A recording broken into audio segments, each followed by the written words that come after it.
Hi good morning. അപ്പോൾ നമ്മുടെ ഇന്നത്തെ റെസിപ്പി എന്ന് പറയുന്നത് നമ്മുടെ ബ്രേക്ക്ഫാസ്റ്റിൻ്റെ കൂടെ കഴിക്കാൻ പറ്റിയ നല്ലൊരു സൈഡ് ഡിഷാണ്. നമ്മുടെ ചെറുപയറും ക്യാരറ്റും മത്തങ്ങയും ചേർത്തിട്ടുള്ള ഒരു ഒഴിച്ചുകറിയാണ്. വളരെ സിമ്പിളാണ് ഉണ്ടാക്കാനായിട്ട്, അതുപോലെ നല്ല ടേസ്റ്റിയുമാണ്. അപ്പോൾ പുട്ടിൻ്റെയും ഇടിയപ്പത്തിൻ്റെയും ഒക്കെ കൂടെയാണ് കേട്ടോ നല്ല കോമ്പിനേഷൻ ആവുന്നത്.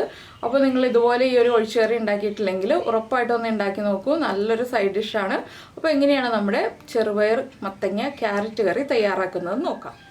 നമുക്ക് നമ്മുടെ ഇൻഗ്രീഡിയൻസ് നോക്കാം. നമ്മളിപ്പോൾ 1/2 കപ്പ് ചെറുപയർ എടുത്തിട്ടുണ്ട്, ഒരു 250 ഗ്രാം മത്തങ്ങ എടുത്തിട്ടുണ്ട്, 1.5 ക്യാരറ്റ് എടുത്തിട്ടുണ്ട്, 4 പച്ചമുളക് എടുത്തിട്ടുണ്ട്. പിന്നെ നമുക്ക് വേണ്ടത് തേങ്ങയുടെ 1/4 പാലും 2/2 പാലുമാണ്. 1.5 കപ്പ് 2/2 പാലും ഒരു 1/2 കപ്പ് 1/4 പാലുമാണ് വേണ്ടത്. അതിലെ അളവിൽ നിങ്ങൾക്ക് വ്യത്യാസം വരുത്താം കേട്ടോ. ഇപ്പോൾ തേങ്ങാപ്പാൽ ഒന്നും കൂടി നേർപ്പിച്ചെടുത്തിട്ട് 2 കപ്പ് 2/2 പാലും ഒരു 1/4 കപ്പ് 1/4 പാലുമായിട്ട് എടുക്കണമെങ്കിൽ അങ്ങനെ എടുക്കാം. അപ്പോൾ ആദ്യം നമുക്ക് ചെറുപയർ വേവിച്ചെടുക്കാം. ചെറുപയർ ഞാനിപ്പോൾ തേങ്ങാപ്പാലിലല്ല വേവിക്കുന്നത്, വെറുതെ വെള്ളത്തിലാണ് വേവിക്കുന്നത്. നമ്മുടെ ക്യാരറ്റും മത്തങ്ങയും തേങ്ങാപ്പാലിലാണ് വേവിക്കുന്നത്. അപ്പോൾ ആദ്യം ഞാനൊരു കുക്കറിൽ ചെറുപയർ സാധാരണ പോലെ ഉപ്പ് ചേർത്തൊന്ന് വേവിക്കാൻ വയ്ക്കാൻ പോവാണ്. വേറൊരു കുക്കറിൽ നമ്മുടെ ക്യാരറ്റ്, അതുപോലെ തന്നെ മത്തങ്ങ, പിന്നെ നമ്മൾ എടുത്തു വെച്ചിരിക്കുന്ന ഈ 4 പച്ചമുളക്, നിങ്ങളുടെ എരിവനുസരിച്ച് പച്ചമുളകിൻ്റെ എണ്ണത്തിൽ വ്യത്യാസം വരുത്താം കേട്ടോ. ഞാനിപ്പോൾ 4 പച്ചമുളകാണ് ചേർക്കുന്നത്, ഒരുപാട് എരിവുള്ള കറിയല്ല. ഇതിലേക്ക് നമ്മൾ എടുത്തു വെച്ചിരിക്കുന്ന തേങ്ങയുടെ 2/2 പാല്. ഒരുപാട് 2/2 പാല് ചേർക്കേണ്ട ആവശ്യമില്ല. ഈ ഒരു കഷ്ണങ്ങൾ നിൽക്കുന്നതിനൊപ്പം തന്നെ കഷ്ണങ്ങളുടെ ലെവലിൽ തന്നെ മതി നമ്മുടെ 2/2 പാല് ചേർക്കുന്നത്. ഇതിലേക്ക് 1-2 കാര്യങ്ങളും കൂടെ നമുക്ക് ചേർക്കാനുണ്ട്.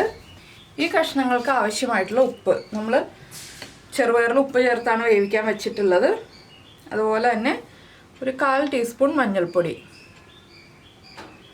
ഇത്രയും ചേർത്ത് നന്നായിട്ടൊന്ന് ഇളക്കി കൊടുത്തിട്ട് ഇതും വേവിക്കാൻ വയ്ക്കാം. ചെറുപയർ, എൻ്റെ കയ്യിലുള്ള ചെറുപയർ 4 വിസിൽ വരുമ്പോഴാണ് കുക്കായി കിട്ടുന്നത്. ഇത് ഒറ്റ വിസിലിൽ കുക്കായി കിട്ടും. അതുകൊണ്ടാണ് ഞാൻ എല്ലാം ഒരുമിച്ച് വേവിക്കാൻ വയ്ക്കാതിരുന്നത്. അപ്പോൾ രണ്ടും രണ്ടായിട്ട് വെന്ത് വരട്ടെ. അതിനുശേഷം നമുക്ക് ബാക്കിയുള്ള കാര്യങ്ങൾ പറയാം. നിങ്ങൾക്ക് തേങ്ങ അരച്ചൊഴിക്കണം എന്നുണ്ടെങ്കിൽ അരച്ചൊഴിക്കാം. അപ്പോൾ ഇത് വെള്ളം ചേർത്ത് തന്നെ വേവിക്കാൻ വയ്ക്കാം. മത്തങ്ങയും ക്യാരറ്റും വെള്ളം ചേർത്ത് തന്നെ വേവിക്കാൻ വയ്ക്കാം. അതിനുശേഷം അരച്ചൊഴിക്കാം. ഇങ്ങനെ വയ്ക്കുമ്പോൾ പ്രത്യേകം വേറൊരു ടേസ്റ്റാണ്. അതുകൊണ്ടാണ് തേങ്ങാപ്പാൽ വേവിക്കുന്നത്. രണ്ടും 2 രീതിയിലും ചെയ്യാം കേട്ടോ. തേങ്ങ അരച്ചൊഴിച്ചും വേവിക്കാം നമുക്ക്, അല്ലാതെ തേങ്ങാപ്പാലും വേവിക്കാം. അപ്പോൾ ഞാനിത് രണ്ടും വേവിച്ചെടുക്കട്ടെ. അതിനുശേഷം നമുക്ക് ബാക്കിയുള്ള കാര്യങ്ങൾ പറയാം. ഇപ്പോൾ നമ്മുടെ കുക്കറിൻ്റെ ഒരു വിസിൽ വന്നു, കംപ്ലീറ്റ് പ്രഷർ പോയിട്ടുണ്ട്. നമുക്ക് തുറക്കാം. മത്തങ്ങയും ക്യാരറ്റും ഒക്കെ നന്നായിട്ട് കുക്കായി വന്നിട്ടുണ്ട്. ഇതിലേക്ക് ഇനി നമ്മൾ വേവിച്ച് വെച്ചിരിക്കുന്ന പയർ ചേർത്ത് കൊടുക്കാം. പയറും കൂടി ചേർത്തിട്ട് നന്നായിട്ടൊന്ന് തിളപ്പിച്ചെടുക്കുക. വളരെ സിമ്പിളായിട്ടുള്ള റെസിപ്പിയാണ് കേട്ടോ ഇതൊക്കെ.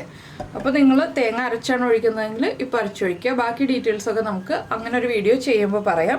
അപ്പോൾ ആവശ്യത്തിന് തേങ്ങാപ്പാലുണ്ട്, അതുകൊണ്ട് ഞാൻ 2/2 പാല് വീണ്ടും ചേർക്കുന്നില്ല. കുക്കർ തുറക്കുമ്പോൾ തേങ്ങാപ്പാൽ ഇല്ലയെന്നുണ്ടെങ്കിൽ 2/2 പാല് തന്നെ ഒഴിച്ചു കൊടുക്കുക. ഇല്ലെങ്കിൽ തേങ്ങാപ്പാൽ ഉണ്ടെന്നുണ്ടെങ്കിൽ 2/2 പാൽ ഒഴിക്കേണ്ട ആവശ്യമില്ല. നമ്മുടെ പയറിലെ വെള്ളവും എല്ലാം കൂടി ചേർന്ന് വരുമ്പോൾ തേങ്ങാപ്പാൽ ഉണ്ടെങ്കിൽ വീണ്ടും നമ്മൾ എക്സ്ട്രാ തേങ്ങാപ്പാൽ ആഡ് ചെയ്യേണ്ട ആവശ്യമില്ല. ഇതൊന്നും ഇനി നന്നായിട്ട് തിളച്ച് വരട്ടെ. തിളച്ച് വരുമ്പോൾ ഉപ്പ് എരിവൊക്കെ ചെക്ക് ചെയ്യുക. ഉപ്പ് കുറവാണെങ്കിൽ ഉപ്പ് ചേർത്ത് കൊടുക്കുക. എരിവ് കുറവാണെങ്കിൽ 1-2 പച്ചമുളക് സ്പ്ലിറ്റ് ചെയ്ത് ചേർത്ത് കൊടുക്കുക. പിന്നെ ഒരുപാട് എരിവ് ചേർക്കരുത് കേട്ടോ, ഒരുപാട് പച്ചമുളക് വേണ്ട. ഇനി ഇതൊന്ന് നന്നായിട്ട് തിളച്ച് വരുമ്പോൾ നമുക്ക് ഇതിലേക്ക് 1-2 കാര്യങ്ങളും കൂടി ചേർത്ത് കൊടുക്കാനുണ്ട്. അത് തിളച്ച് കഴിഞ്ഞിട്ട് ചേർക്കാം. അപ്പോൾ നമ്മുടെ കറി നന്നായിട്ട് തിളച്ചുകൊണ്ടിരിക്കുന്നുണ്ട്. ഇതിലേക്ക് നമുക്കിനി ചേർക്കേണ്ടത് ഒരു 1/2 ടീസ്പൂൺ പെരിഞ്ജീരകം പൊടിച്ചതാണ്. അപ്പോഴാണ് നമ്മുടെ കറിക്കൊരു ഫ്ലേവർ വരിക, ഒരു നല്ല പെരിഞ്ജീരകത്തിൻ്റെ മണമൊക്കെ കിട്ടുക. പെരിഞ്ജീരകവും കൂടി ചേർത്തിട്ട് ഒന്ന് ഇളക്കി കൊടുക്കുക. നിങ്ങൾക്ക് ഗരം മസാലപ്പൊടി നിർബന്ധമാണെങ്കിൽ ചേർത്ത് കൊടുക്കാം കേട്ടോ. ഞാനിപ്പോൾ ഗരം മസാലപ്പൊടിയൊന്നും ചേർക്കുന്നില്ല. ഈ ഒരു മൈൽഡ് ഫ്ലേവർ മതി പെരിഞ്ജീരകത്തിൻ്റെ. ഇനി നമുക്ക് ഫ്ലെയിം ഓഫ് ചെയ്തിട്ട് നമ്മൾ എടുത്ത് വെച്ചിരിക്കുന്ന 1/2 കപ്പ് തേങ്ങയുടെ 1/4 പാല് അതും കൂടി ചേർത്ത് കൊടുത്താൽ നമ്മുടെ കറി റെഡി ആയി കഴിഞ്ഞു. പിന്നെ നമുക്ക് വറവിടാനാണുള്ളത്. അപ്പോൾ വളരെ ഈസി ആയിട്ട് നമുക്ക് ഇടിയപ്പത്തിനും പുട്ടിനും ഒക്കെ സൈഡായിട്ട് കഴിക്കാൻ പറ്റിയ നല്ലൊരു റെസിപ്പി റെഡി ആയി കഴിഞ്ഞു. നല്ല ഹെൽത്തിയാണ് ചെറുപയറൊക്കെ ആയതുകൊണ്ട്. ചെറുപയറും ക്യാരറ്റും മത്തങ്ങയൊക്കെ ആകുമ്പോൾ ആ മത്തങ്ങയുടെ ഒരു ഇളം മധുരവും, ഞാനിപ്പോൾ വേറൊരു പാൻ വെച്ചിട്ടുണ്ട്. അപ്പോൾ ഞാൻ പറഞ്ഞു വന്നത് മത്തങ്ങയുടെ ഇളം മധുരവും അതുപോലെ ക്യാരറ്റിൻ്റെ ടേസ്റ്റും ഒക്കെ കൂടി വരുമ്പോൾ നല്ല ടേസ്റ്റി ആയിട്ടുള്ളൊരു കറിയാണ്. അപ്പോൾ നമുക്കിനി വറവിടാനുള്ള പാൻ വെച്ചിട്ടുണ്ട്. ഈ പാൻ ഒന്ന് ചൂടായി വരട്ടെ. അപ്പോൾ നമ്മുടെ വെളിച്ചെണ്ണ ചൂടായി വന്നിട്ടുണ്ട്. നമുക്കിതിലേക്ക് ആദ്യം കടുക് ചേർത്ത് കൊടുക്കാം. കടുക് പൊട്ടിക്കൊണ്ടിരിക്കുമ്പോൾ തന്നെ നമുക്കൊരു 8-9 കുരുമുളക് ചേർത്ത് കൊടുക്കാം. കുരുമുളകും പൊട്ടി വരുമ്പോൾ ഒരു 2 വറ്റൽമുളക് ഞാൻ ചെറുതായിട്ടാണ് കട്ട് ചെയ്ത് ചേർക്കുന്നത്. അതുപോലെ തന്നെ 2 തണ്ട് കറിവേപ്പിലയും. ഇനി നമുക്കിത് നമ്മുടെ കറിയിലേക്ക് ചേർത്ത് കൊടുക്കാം. അപ്പോൾ ഞാൻ കറി ഒരു സെർവിങ് ബൗളിലേക്ക് മാറ്റിയിട്ടുണ്ട് നിങ്ങൾക്ക് കാണാൻ എളുപ്പത്തിനായിട്ട്. ഇനി നമ്മുടെ കറിയിലേക്ക് നമ്മുടെ വറവ് ചേർത്തിട്ട് ഒന്ന് സ്പ്രെഡ് ചെയ്ത് കൊടുക്കട്ടെ. ജസ്റ്റ് ഒന്ന് സ്പ്രെഡ് ചെയ്തിടുന്നുണ്ട്. ഇത്രയേ ഉള്ളൂ നമ്മുടെ കറിയുടെ പരിപാടി. അപ്പോൾ നിങ്ങൾക്ക് എല്ലാവർക്കും ഈ ഒരു റെസിപ്പി ഇഷ്ടമായിട്ടുണ്ടാവുമെന്ന് വിചാരിക്കുന്നു. ഇഷ്ടമായിട്ടുണ്ടെങ്കിൽ ഉറപ്പായിട്ടൊന്ന് ലൈക്ക് ചെയ്യാനും ഷെയർ ചെയ്യാനും കമൻറ്റ് ചെയ്യാനും ഒക്കെ മറന്നു പോകരുത്. അതുപോലെ തന്നെ നിങ്ങൾക്ക് ഇഷ്ടപ്പെട്ട റെസിപ്പി ആണെങ്കിൽ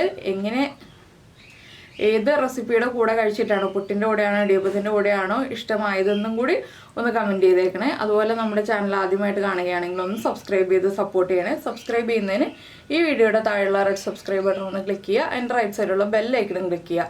അപ്പോൾ ഓൾ എന്നൊരു ഓപ്ഷൻ കാണാം. ആ ഓളും കൂടി പ്രസ് ചെയ്തിട്ടുണ്ടെങ്കിൽ ഞാൻ എപ്പോഴും വീഡിയോ അപ്ലോഡ് ചെയ്യുമ്പോൾ നിങ്ങൾക്ക് നോട്ടിഫിക്കേഷൻ വരും. അപ്പോൾ നമുക്ക് നമ്മുടെ അടുത്ത റെസിപ്പിയുമായിട്ട് വീണ്ടും കാണാം.